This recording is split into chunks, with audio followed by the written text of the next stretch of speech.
तर बातमी आहे ठाण्यातून। ठाण्याच्या दादोजी कोंडदेव स्टेडियम मध्ये भंगार जमा झालेले ईव्हीएम मशीन सापडलेले आहेत। शरद पवार गटाचे नेते जितेंद्र आव्हाड यांनी ट्विट करत हा प्रकार समोर आणलाय। स्टेडियमच्या खोलीमध्ये बंद लिफाफे, मतदान ओळखपत्र देखील सापडलेले आहेत। जितेंद्र आव्हाडांनी या संदर्भातलं ट्विट केलंय।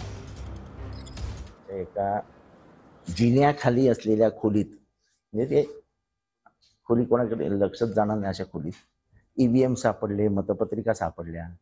त्याच्यातली सर्वात मोठी गोष्ट असेल, जर ठाणे जिल्ह्यात 100 ईव्हीएम आले तर ते 100 ईव्हीएम परत मॅच करून कलेक्टरच्या हातात किंवा निवडणूक अधिकाऱ्याच्या हातात द्यावे लागतात। मग ही ईव्हीएम राहिले कसे? हे कुठले ईव्हीएम आहेत? ईव्हीएमचा घोटाळा होतो, ईव्हीएम बदलले जातात, ही जी मनातली साशंकता आहे ती आज एकीकडे सर्वोच्च न्यायालयाचा निकाल लागत होता आणि दुसरीकडे ईव्हीएम सापडत होते। आणि मी सर्वोच्च न्यायालयाच्याही निकालाशी फार सहमत आहे असं नाही।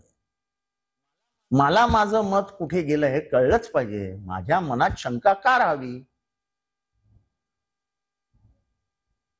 मी माझं मत कोणाला दिलंय हे मला कळलंच नाही तर माझ्या मनात संशय राहणार ना की माझं मत नक्की कुठे गेलंय।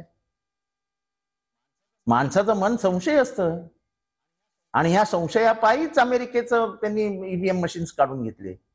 आपल्या देशाची लोकसंख्या किती आहे ह्याच्यावर काही ठरत नाही। आपल्या देशाची लोकसंख्या आहे, रेशन वाटतो ना, आपल्या देशाची लोकसंख्या आहे, आपण आपल्या न्याय ह्याच्यात काही बदल करतो का? देशाची लोकसंख्या आहे, मतमोजणीला 4 दिवस लागेल, पण मनातला संशय राहणार नाही। संशय हा कुठल्याही न्यायालयाला छेद करणार असतं। हा तुम्ही छेद का करू देताय त्यांना? मला तरी पटत नाहीये, माझं मत कुठे गेलंय हे मला कळलंच पाहिजे।